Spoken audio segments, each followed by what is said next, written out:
Matthew 5. Now when Jesus saw the crowds, he went up on a mountainside and sat down.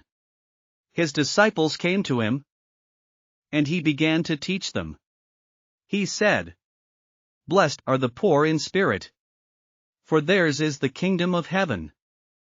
Blessed are those who mourn, for they will be comforted.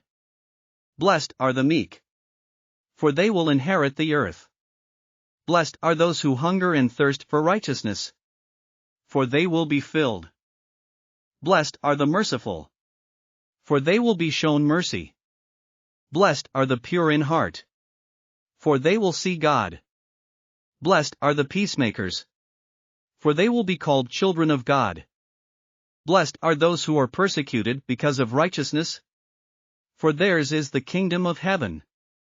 Blessed are you when people insult you, persecute you, and falsely say all kinds of evil against you because of me. Rejoice and be glad, because great is your reward in heaven, for in the same way they persecuted the prophets who were before you. You are the salt of the earth. But if the salt loses its saltiness, how can it be made salty again? It is no longer good for anything, except to be thrown out and trampled underfoot. You are the light of the world. A town built on a hill cannot be hidden. Neither do people light a lamp and put it under a bowl. Instead, they put it on its stand, and it gives light to everyone in the house.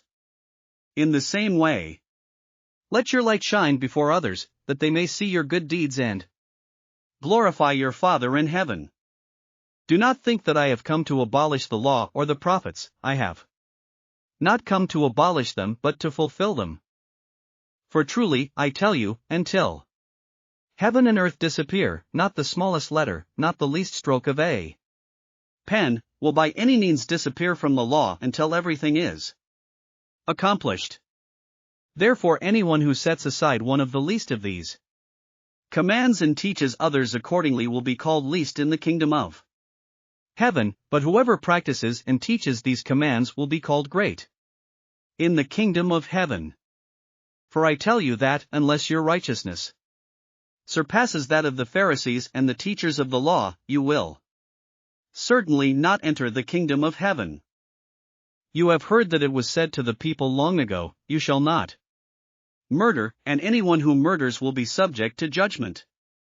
But I tell you that anyone who is angry with a brother or sister will be subject to judgment. Again, anyone who says to a brother or sister, "Raka," is answerable to the court. And anyone who says, "You fool," will be in danger of the fire of hell. Therefore, if you are offering your gift at the altar and there remember that your brother or sister has something against you, leave your gift there in front of the altar. First go and be reconciled to them, then come and offer your gift. Settle matters quickly with your adversary who is taking you to court. Do it while you are still together on the way, or your adversary may hand you over to the judge, and the judge may hand you over to the officer, and you may be thrown into prison. Truly I tell you, you will not get out until you have paid the last penny. You have heard that it was said, "You shall not commit adultery." But I tell you that anyone who looks at a woman lustfully has already committed adultery with her in his heart. If your right eye causes you to stumble, gouge it out and throw it away. It is better for you to lose one part of your body than for your whole body to be thrown into hell. And if your right hand causes you to stumble, cut it off and throw it away. It is better for you to lose one part of your body than for your whole body to go into hell. It has been said, anyone who divorces his wife must give her a certificate of divorce. But I tell you that anyone who divorces his wife, except for sexual immorality, makes her the victim of adultery, and anyone who marries a divorced woman commits adultery. Again, you have heard that it was said to the people long ago, "Do not break your oath, but fulfill to the Lord the vows you have made." But I tell you, do not swear an oath at all, either by heaven, for it is God's, throne, or by the earth, for it is his footstool, or by Jerusalem, for it is the city of the great king? And do not swear by your head, for you cannot make even one hair white or black. All you need to say is simply yes or no. Anything beyond this comes from the evil one. You have heard that it was said, eye for eye, and tooth for tooth. But I tell you, do not resist an evil person. If anyone slaps you on the right cheek, turn to them the other cheek also. And if anyone wants to sue you and take your shirt, hand over your coat as well. If anyone forces you to go 1 mile, go with them 2 miles.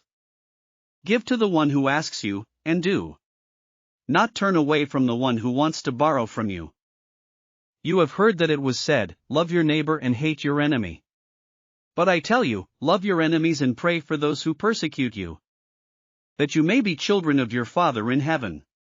He causes his sun to rise on the evil and the good, and sends rain on the righteous and the unrighteous. If you love those who love you, what reward will you get? Are not even the tax collectors doing that? And if you greet only your own people, what are you doing more than others? Do not even pagans do that? Be perfect, therefore, as your heavenly Father is perfect. Thanks for listening to another chapter of the Bible. At My Faith Fuel, we believe a good coffee fuels your faith and energizes your day. Please visit myfaithfuel.com to explore our delicious coffee blends. Part of each purchase goes to training worshipers around the world. Thanks for listening.